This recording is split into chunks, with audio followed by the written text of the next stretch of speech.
नमस्कार, मैं हूं प्रवीण कुमार त्रिपाठी। आप देख रहे हैं एसपी न्यूज। हम इस समय चटौरी ग्राम सभा में बैठे हुए हैं। नीवापुर पोस्ट है, मुंगरा बासापुर ब्लॉक है, जौनपुर जिला है, उत्तर प्रदेश, इंडिया।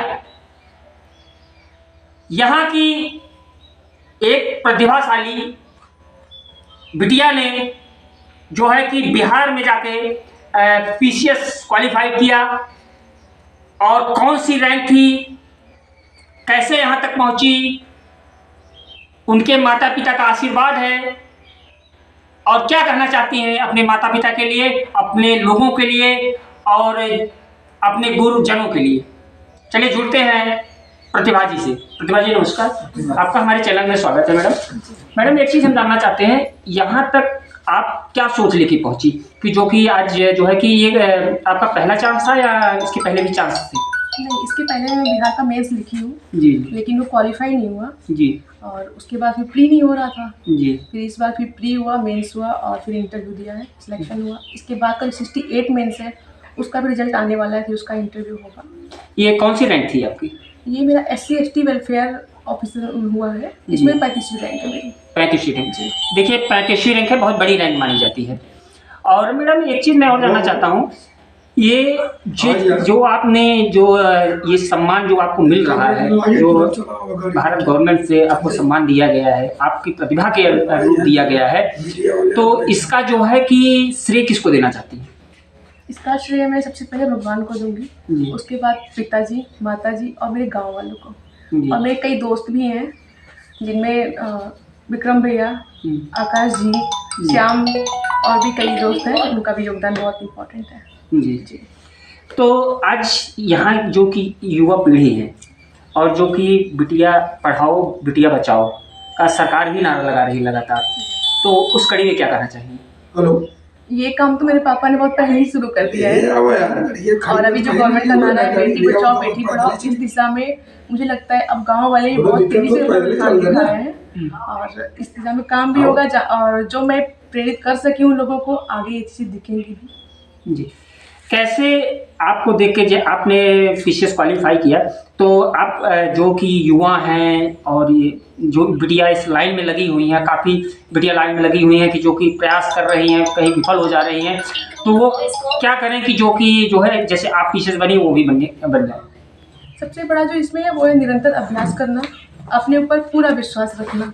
कोई कुछ भी कहे, आप ये कर लो वो कर लो या फिर नहीं होगा तुमसे, कितना भी आपको ये बोले, लेकिन आप अपने ऊपर दृढ़ विश्वास रखो कि आप ये कर सकते हो और फाइनली आप करेंगे, जैसा कि मैंने भी किया है। जी, आप पूरे समय में कितने घंटे पढ़ती थी? जो है कि जो 24 आवर्स होता है, कुछ खाने का टाइम होता है, कुछ सोने का टाइम होता है, कुछ वर्क करने का टाइम होता है, इन सब में मिला के आप कितना देर जो है कि आप रीडिंग करती थी? मेरा केवल खाने का और मम्मी से आधे घंटे 10 मिनट बात करना, इतना ही टाइम होता था कि जो फालतू जा रहा है। बाकी मैं रात भर पढ़ाई करती थी, सुबह उठा, सुबह जो भी काम है थोड़ा बहुत किया, फिर पढ़ाई करना, यही मेरा शेड्यूल था। टोटल 12 से 15 घंटे हो जाते थे। जी, कौन सी कोचिंग क्लास थी और आपका जो है कि 1 से लेके केजी से लेके 12 तक की आपकी जो है कि कहाँ आपने जो है रीडिंग की? मैंने ये अपने जौनपुर से ही अपनी पढ़ाई की हुई स्टार्टिंग से। विद्यालय कौन सा था? जी, BNPN इंटर कॉलेज है बादशाहपुर का, जिसे हैप्पी मॉडल के नाम से फेमस है वो। जी, वहाँ से किया है 10th। उसके बाद सार्वजनिक इंटर कॉलेज से अपना इंटर किया है, फिर BA MA प्रयागराज से हुआ है। तो कोचिंग वगैरह जिससे आपको सफलता मिली या सहायता मिली, वो कहाँ से किया है आपने? मैं दिल्ली गई थी कोचिंग करने के लिए, एक कोचिंग है बट वो मुझे उतनी पसंद नहीं आई, तो 6-7 महीने मैंने किया, फिर मैं बीच में छोड़ के इलाहाबाद आ गई। जी जी, फिर तब से अपना सेल्फ स्टडी ही कर रही हूँ। चलिए एक आखिरी में आप जो है कि यहाँ पूरे भारतवर्ष के लोगों को क्या मैसेज देना चाहेंगे? सबसे जो आखिरी और सबसे महत्वपूर्ण मैसेज मैं देना चाहूँगी वो ये है कि बेटियों को बेटियों से कम मत समझें, उन्हें पूरा अवसर दें, आगे बढ़ाएं। अगर आप ये अवसर देंगे तो अपने आप को प्रूफ करेंगी। जी, ये अवसर तो बिल्कुल आपके पिताजी ने आपको दिया और आपने प्रूफ भी किया। आपकी चलिए हम आपके पिताजी हम इनसे बात करते हैं। सर नमस्कार, जो है कि हमारे चैनल में आपका स्वागत है। सर एक चीज़ हम जानना चाहते हैं, आपने अपनी बेटी को जो है कि समय दिया और जो है कि उस समय को जो है कि एक मटेरियलाइज किया इन्होंने और जो है कि पीसीएस बनी जाके बिहार में, तो इसका श्रेय आप किसको देना चाहते हैं और इसको कैसे कर पाए आप? क्योंकि आप एक मिडिल फैमिली से हैं, जो कि एक जो है कि शिक्षा आज की इतनी महंगी हो गई है, उसको वहन करना बड़ा मुश्किल हो गया है, तो उस पर क्या कहना चाहते हैं? हमारा कहना यह है कि कोई भी काम कठिन नहीं है जीवन में। आदमी के अंदर एक विश्वास होना चाहिए। आपके पास जेब में पैसे हैं नहीं हैं, लेकिन यदि आपका सपना, आपका विचार दृढ़ है तो निश्चित एक दिन आपको सफलता मिलेगी। मेरे पिताजी इतने सज्जन, जिस समय हमारी पढ़ाई उन्होंने कराया था, हम MA बनारस से किए हुए हैं सन 80 में। तो उस समय हमारे पिताजी के पास, गांव गरीब के रहने वाले थे, इतनी आर्थिक स्थिति मजबूत नहीं थी कि हमको अच्छे कॉलेज और अच्छे शिक्षा में पढ़ाई कराते, परंतु उनका विचार ये था कि बच्चे पढ़ो ज़रूर। हम 5 भाई हैं, 2 हमारे से बड़े हैं, 2 छोटे हैं, एक सिस्टर सबसे बड़ी हुई। तो 2 भाई नहीं पढ़ पाए तो तीसरा नंबर मेरा। उस समय हमको ये लगा कि पिताजी बड़े मुश्किल से फीस दे रहे हैं और दोनों भाई नहीं पढ़ पाए। तो मेरे अंदर एक भावना आई कि हमको पढ़ना ज़रूर है, चाहे कितनी भी कठिनाई आए। मैं उस समय जब दृढ़ हो गया सन 75 में, तब से मैं लगातार MA तक पढ़ाई ब्रेक नहीं हुई और पढ़ाई किया। पढ़ाई करने के बाद वहीं थोड़ा सा मैं जो है भटक गया था। भटक ये गया कि नेता लोगों के बीच में आ गया और उस नेतागिरी के चक्कर में हमारी और ये पढ़ाई और शिक्षा से संबंधित जो कार्यक्रम था वो बदल गया। फिर हमारे घर पिताजी बोले नहीं, सबको नौकरी करना है, सबको अपना काम करना है, 5 लोगों को। हम 2 भाई बड़े, 2 छोटे, सबको हमने भेज दिया। फिर भी वो पिताजी संतुष्ट नहीं थे, नहीं तुम्हें भी जाना है। तो हमारा छोटा वाला भाई बजाज जी के साथ में रहता था, यहाँ लखीमपुर खीरी में बजाज हिंदुस्तान में चीनी मिल है, तो वहाँ बजाज जी से बात होकर के भिजवाया। तो वहाँ बोले 6 महीने की नौकरी करना है, 1 साल भर की। तब भी हमको इतना लगा रहता था कि नहीं हम गांव में रहेंगे। तो हमने कहा 6 महीने कर लेते हैं। और गांव से हमारा इतना बचपन से प्रेम है, आज भी है, क्योंकि मैं जब पढ़ाई किया था बादशाहपुर हिंदू इंटर में, हमारे चाचा जी अध्यापक हैं थे, श्री राजमूर्ति तिवारी जी, रिटायर हो गए हैं, अभी हैं।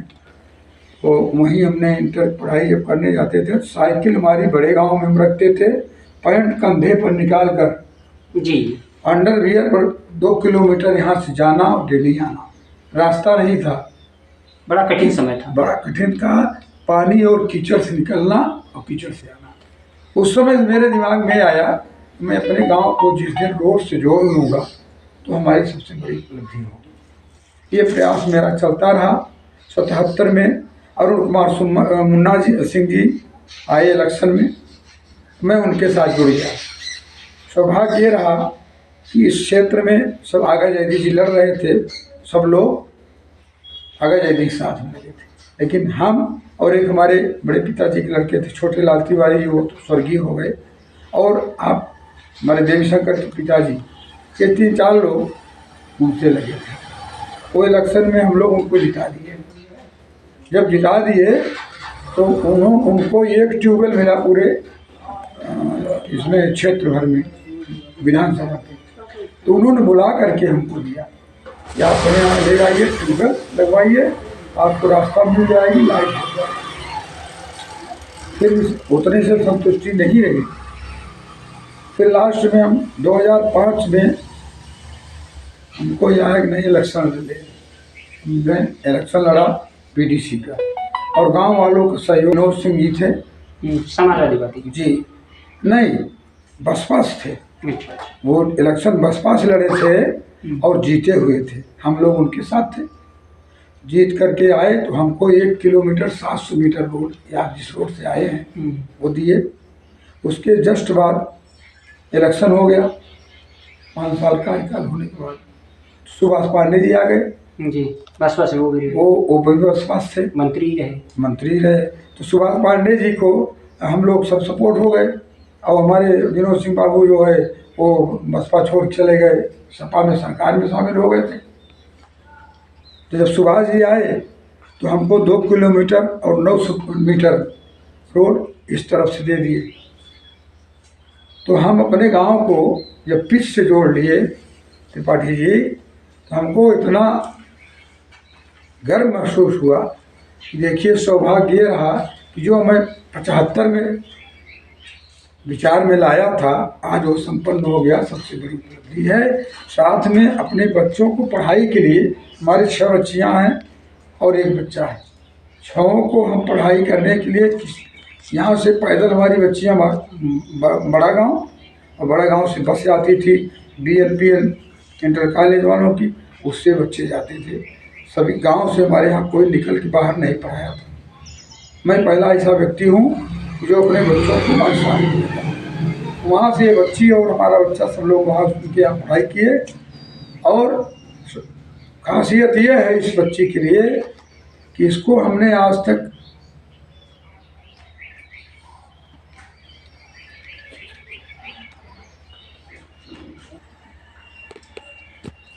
थोड़ा सा चाचा जी कुछ कहते कहते भावुक से हो गए थे। चलिए हम इनकी बातें पूरी करते हैं और सुनते हैं क्या कहना है। जी, तो आज तक हमने इस बच्चे को लड़की नहीं समझा, क्योंकि हमारे ज़माने में लड़कियों का महत्व लोग बहुत कम करते थे और बच्चों का महत्व ज़्यादा होता है। तो बच्चा पैदा हो गया तो ढोल बजाते थे, लड़की पैदा होने के बाद सबके यहाँ इसी मातम हो जाता है। परंतु हमारी 6 बच्चियाँ हुई और 6 में हमको कोई तकलीफ नहीं हुई। जब मेरे सामने कोई ये बोलता था, अरे भैया आपके तो 6 बच्चे हैं, हमने कहा क्या हो गया, तो आप ऐसे कह रहे हैं, कहने रे बड़ा खत्म का कोई कुछ नहीं, हमें तकलीफ नहीं है, हम बच्चों से बहुत खुश हैं। उसी प्रकार से हमारे बच्चे भी, जितनी भी बच्चियां हैं, और एक लड़का है वो दिल्ली में है, उसमें हमारा काम करता है। तो बच्चियां पढ़ने में सभी तेज थी, परंतु उस स्थित परिस्थिति की वजह से हमारे पिताजी बोले नहीं, बच्चों को शादी जल्दी करना है। तो हम धीरे धीरे शादी करना चालू कर दिए। तो 5 बच्चियों को शादी करने के बाद हमने सोचा कि 5 तो हो गई शादी, अब लास्ट ये है, हम ये सब छोटी है, ये सब छोटी है, और इसको हम पढ़ाएंगे। और इसका भी हौसला देखा था हमने कि पढ़ने में ये ठीक चल रही। हमने इसको फ्री हैंड कर दिया, जहाँ तुम्हें पढ़ना हो, जो करना हो, इतना ध्यान रखना कि माता और पिताजी का जो है सम्मान कहीं बिगड़ने न पाए। ये बच्ची मेरी उसी अनुरूप अपना एक कार्यक्रम किया। दिल्ली हमने वहाँ मुखर्जी नगर में इसको भेजा था, फीस जमा किया था 1 लाख कुछ हज़ार रुपया कोचिंग में। इसकी कुछ तबीयत खराब होने की वजह से फिर इसको वापस ले आए इलाहाबाद, और वहीं ये पढ़ाई लगातार कर रही है, सेल्फ पढ़ाई जी। बीच बीच में कोचिंग की सुविधा किसी के द्वारा कोई गाइड नहीं लिया इसने, 0 से उठ कर के आज आपके बीच में जो PCS क्वालिफाई किया है। ये इसमें मैं ये कहूँगा कि इतना होनहार अगर ये न होती तो मेरा ख्याल है कि इसको हमें वापस बुला लेना पड़ता। तो जितने भी अभिभावक ये बच्चियाँ या बच्चे पढ़ रहे हैं उनके लिए क्या कहना चाहेंगे? हाँ, मैं यही कहना चाहूँगा, सारे अभिभावक को से मैं हाथ जोड़ के प्रार्थना करूँगा कि बच्चियों और बच्चों में कोई भेदभाव न रखें। सरकार के जो उद्देश्य है, मोदी जी ने जो कह रखा है, बेटी पढ़ाओ बेटी बचाओ, ये तो सर्वोपरि होना चाहिए। और जो आप सोचते हैं कि हमें बच्चों से उम्मीद है, उससे कहीं ज़्यादा, कई % ज़्यादा आप बच्चियों से उम्मीद रखें। वो करके दिखाया है कि बच्ची हमारी बच्चे से ज़्यादा आगे निकल करके आई है। तो सारे अभिभावकों से निवेदन है कि अपने बच्चियों को पहले आप स्थान दें। ऐसा न करें कि दूर है, हम कॉलेज में नहीं भेजेंगे, यूनिवर्सिटी में नहीं भेजेंगे, इलाहाबाद, लखनऊ, दिल्ली नहीं भेजेंगे, ऐसा कुछ नहीं है। अगर आपकी बच्ची या मेरी बच्ची के अंदर एक जज्बा है कि हमको कुछ होना है, कुछ करना है, तो जो गलत भ्रामक प्रचार है कि बच्चियां निकलेंगी बाहर, कैसे जाएंगे, क्या होगा, कुछ नहीं, सामने कोई दिक्कत नहीं आएगी। वो बच्ची सफल होकर के निश्चित आप सामने आएगी। चलिए कुछ और लोग हैं, उससे जुड़ते हैं। खड़े रहिए, क्या कहना चाहेंगे इस बच्ची के लिए? अरे बच्ची के लिए बहुत बहुत माने हमारे क्षेत्र का, गांव का, समाज का, सबका गौरव रोशन किया है। जी। हाँ, इससे हमारा पूरा क्षेत्र जी प्रभावित है, खुश है, और पूरे क्षेत्र में खुशी की लहर है। जी। तो यहाँ से आप इसी ग्राम सभा के हैं? इसी ग्राम सभा के हैं। हाँ। तो ऐसी बच्चियों को क्या मैसेज देना चाहिए? अरे ऐसी बच्चियों को तो ये मैसेज है सभी गार्जियन को या अभिभावक को कि सब बच्चियों को इस प्रकार से छूट और व्यवस्था दे जिससे सब बच्ची इस स्तर पर पहुँचे और हम लोगों का नाम आगे रोशन हो। चलिए धन्यवाद। एक इनकी माता जी हैं, नाम जानना चाहूँगा। मेरा नाम ये जो आपकी बच्ची ने PCS क्वालिफाई किया हुआ है बिहार में जाके, तो आप किस तरीके से इनको आशीर्वाद देना चाहेंगे? मेरी आत्मा से पूरा आशीर्वाद है, हमेशा खुश रहे, हमेशा। 6 बच्चियां थी, 6 बच्चियों में 5 की आपने शादी कर दिया, एक बच्ची आपकी रह गई है, वो भी PCS बन गई। पढ़ाया सबको, BA MA तक का पढ़ाया, लेकिन वो सब शादी हो गई, चली गई जल्दी। अब एक बच्ची मेरी मेरे पास है, मैं बहुत खुश हूँ। आप जिस क्या नाम है, जिम्मेदारी से, जिस ईमानदारी से आपने पढ़ाया है, तो आज अपनी बच्ची को क्या कहना चाहेंगे? जिस ईमानदारी से आपने पढ़ाया है, उसी ईमानदारी से ये जो है कि बिहार में रह के काम करना चाहें। मैं पहले कह चुकी हूँ, बेटा कभी गलत काम मत करना, अच्छे से रहना, अच्छे से चाचा जी और हम इनसे बात कर लेते हैं। क्या यहीं से हैं आप? हाँ, हम इसी गाँव के निवासी हैं। ये जो बच्ची आपकी PCS हुई है, तो उसको किस तरीके से आशीर्वाद देना चाहेंगे और ये क्या कहना चाहेंगे हमारे चैनल के माध्यम से लोगों तक? हम आपके चैनल के माध्यम से हमारा कहना ये है, जो हमारे गांव और क्षेत्र का जो है प्रतिभा बढ़ाया है, शोभा बढ़ाया है, और एक मैसेज मिलता है हम पूरे समाज में कि ऐसे लोग जो समाज के प्रति लड़कियों के भाव और दुर्भाव के जो कर रखते हैं उनको दूर रखें, और अपने लड़कों के प्रति जैसी उनकी भावना है उसी प्रकार लड़कियों के प्रति भावना उनकी होना चाहिए। आज हम समाज के लिए यह एक मिसाल बना के दिया है लड़की ने, और हम इससे माता पिता के लिए आशीर्वाद देते हैं और कामना करते हैं कि सभी गांव के जो जितने भी क्षेत्र के हैं हमारे, उनको यही भाव रखना चाहिए, और जो है एक मैसेज देते हैं कि इस गांव के नहीं पूरे क्षेत्र को कि इस लड़की के प्रति जो भाव हमारे गौरवान्वित किया है, और उसके प्रति हम माता पिता के इसलिए आभारी हैं कि इतना बड़ा त्याग किया है। इतना बड़ा जो है त्याग कोई और नहीं, सब लोगों को करना चाहिए, और यही हम भावना रखते हैं कि यह लड़की जिस पद पर गई है, आज पूरे समाज से एक मैसेज मिलता है, और हम लोगों को इसका इतना गौरवान्वित समझ में आ रहा है कि हम फूले नहीं समा रहे हैं। हमको यही मैसेज है कि हम समाज के प्रति ये जो भावना इनके पिताजी की है उसको हम अमल करें, और लड़कियों के प्रति अपनी भावना रखें। मोदी जी जो कार्यक्रम औरतों, हाँ, बेटी पढ़ाओ बेटी बचाओ के प्रति जो भाव है, आज उनको मोदी जी को हम धन्यवाद देते हैं, जो कि आज संसद और अपनी विधानसभा लोकसभा में जो ये पारित किए हैं, उनके लिए हम धन्यवाद देते हैं। ऐसी लड़कियों को हम सदा प्रणाम करते हैं। धन्यवाद। जिस जिम्मेदारी से जो है कि आपके पिताजी ने, आपके माताजी ने या आपके परिवार ने मिलकर पढ़ाया है, क्या उसी जिम्मेदारी से आप जो है कि बिहार में रह के अपने यूपी का नाम रोशन करना चाहिए? माता पिता और जो मेरे गाँव वासी हैं, सबने मुझे शिक्षा दी है कि हमेशा ईमानदार रहो अपने कर्तव्य के प्रति, अपने फैमिली के प्रति, अपने देश के प्रति। तो वही भावना मेरी बिहार में भी रहेगी। बिहार को पूरी ईमानदारी से सर्व करूं, और वहाँ के जो मुझे डिपार्टमेंट मिला है, SC ST वेलफेयर, समाज कल्याण विभाग, समाज के कल्याण में अपना योगदान दूं। धन्यवाद आपका। और हम घंटी बजाएंगे, हम भ्रष्ट नेताओं के खिलाफ घंटी बजाएंगे, भ्रष्टाचारियों के खिलाफ घंटी बजाते रहेंगे। मैं प्रवीण कुमार त्रिपाठी, जय। Thank you.